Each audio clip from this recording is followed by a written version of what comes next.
A palavra não tem sido aquilo que de fato fundamenta a sua vida. E ele começa no versículo 6, falar da piedade, o contentamento como fonte de grande lucro, satisfação. Não existe nada mais importante na carreira cristã do que encontrar verdadeira satisfação em Jesus. Em Jesus. O lucro do crente é ver o coração do seu Senhor, o quê? Alegre, satisfeito, feliz. É ver o Senhor se regozijar porque você traz diante dele algumas vidas que foram alcançadas pela mensagem que ele confiou a você. Cada um de nós, de forma especial, somos chamados no nosso tempo a sermos de fato porta-vozes do Senhor. Pregarmos o Evangelho, compartilharmos da sã doutrina, compartilharmos da verdade de Cristo Jesus. Mas como viver isso? Se por vezes aquilo que a gente acredita ser lucro é atendermos às nossas necessidades. Amados, nós vivemos em dias onde o desafio em permanecer no Evangelho não é um desafio tão intenso no que diz respeito àquilo que está ao redor de nós.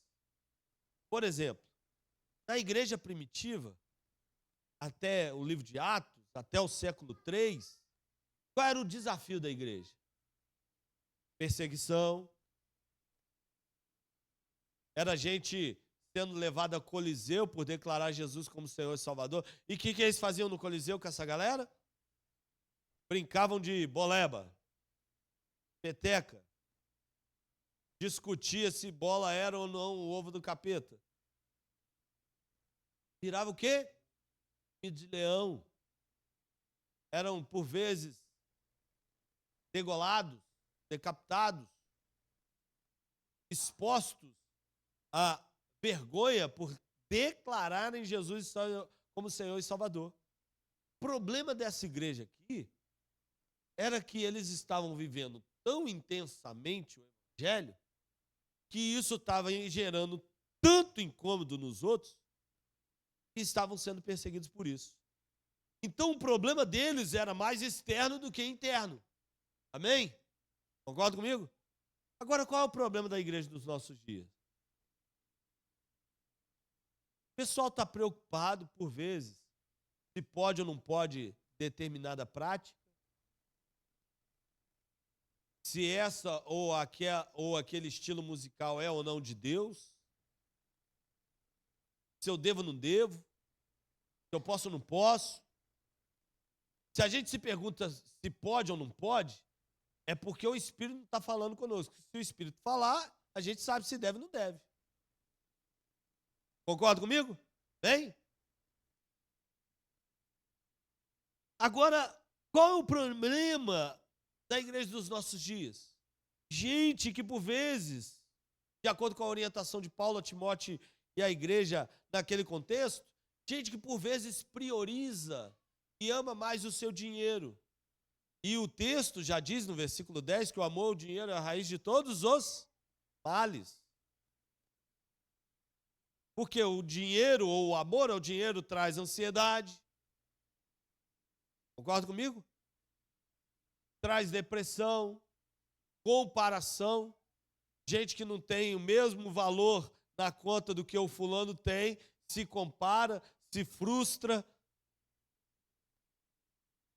O amor ao dinheiro, ou o amor a esse presente século, tem levado muitos a encontrarem insatisfação no reino de Deus, ao invés de serem plenamente satisfeitos.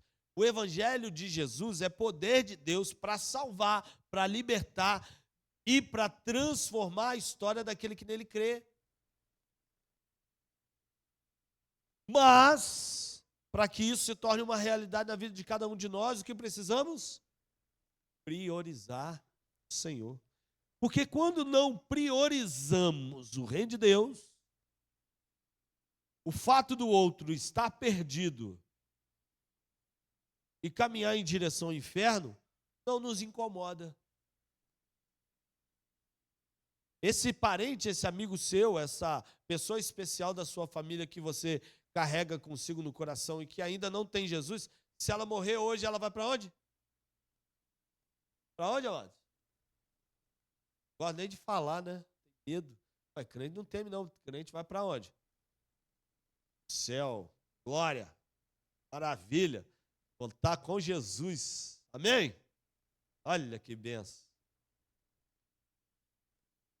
Agora, esses que não servem a Jesus, eles vão para onde? E amados, nós precisamos estar, de fato, nos preocupando e gerarmos em nosso coração insatisfação por essas vidas estarem o quê? Perdidas.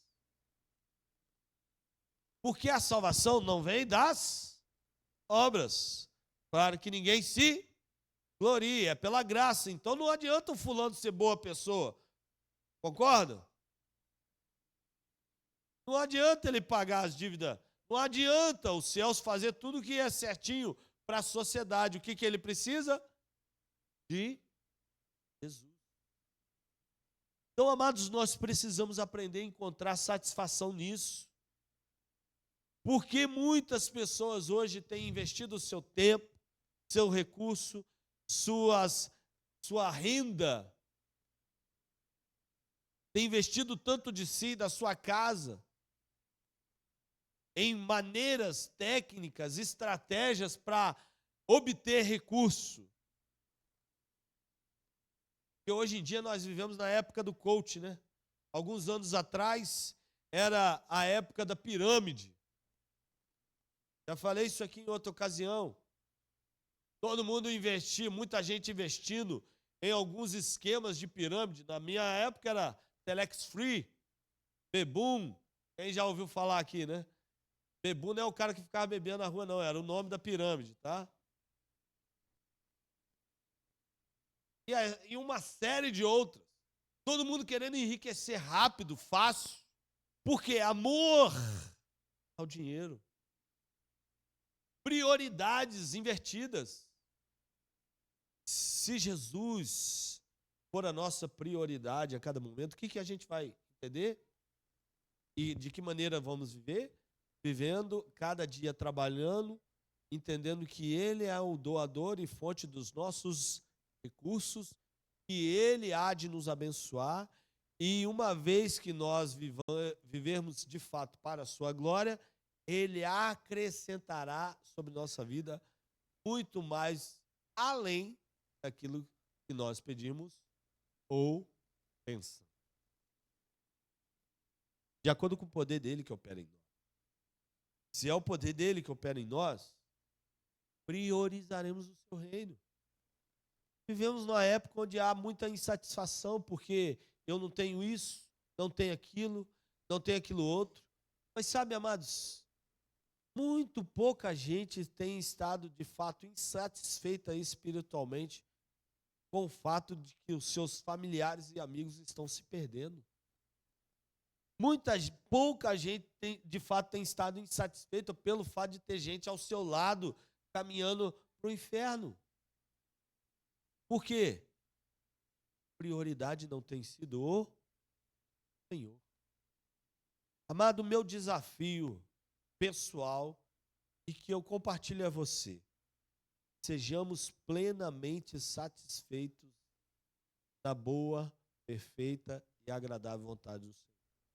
Vivendo para a glória dEle, buscando levar o evangelho dEle àqueles que ainda não têm ou não tiveram um encontro com o Senhor.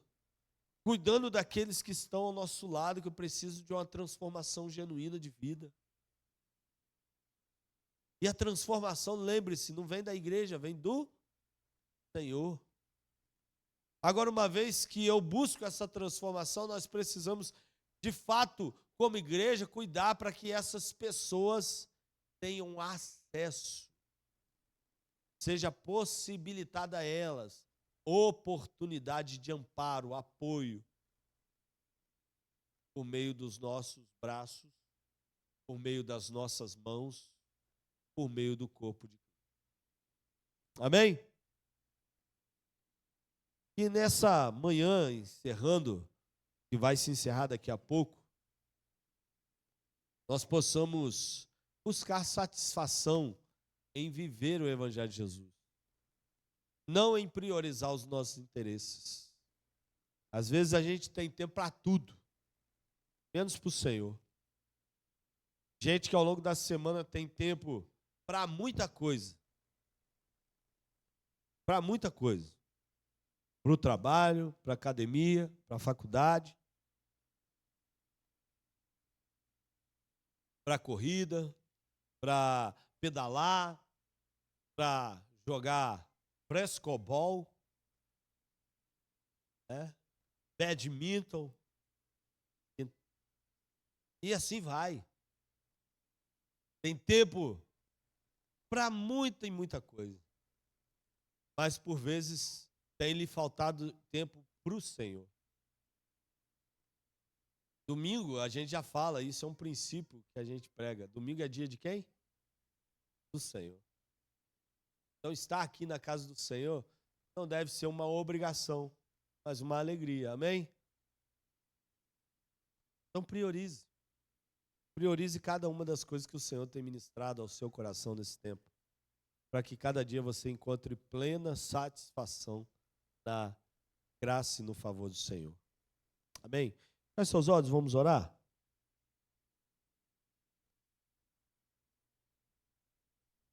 Pai, em nome de Jesus, queremos te agradecer por essa manhã, por esse dia que o Senhor nos dá. Rogar que teu Santo Espírito venha ao longo dessa manhã, da tarde e da noite, ao longo de todos os nossos dias, ministrar profundamente ao nosso coração e que entendamos, ó Pai, a necessidade a cada dia de priorizar o Senhor, o seu reino. Dá-nos estratégias para, de alguma maneira, servi-lo melhor e, servindo melhor a Ti, possamos servir aqueles que o Senhor coloca ao nosso caminho. Guarda a vida de cada um aqui, seja conosco. Em nome de Jesus, amém. Amém? Amados,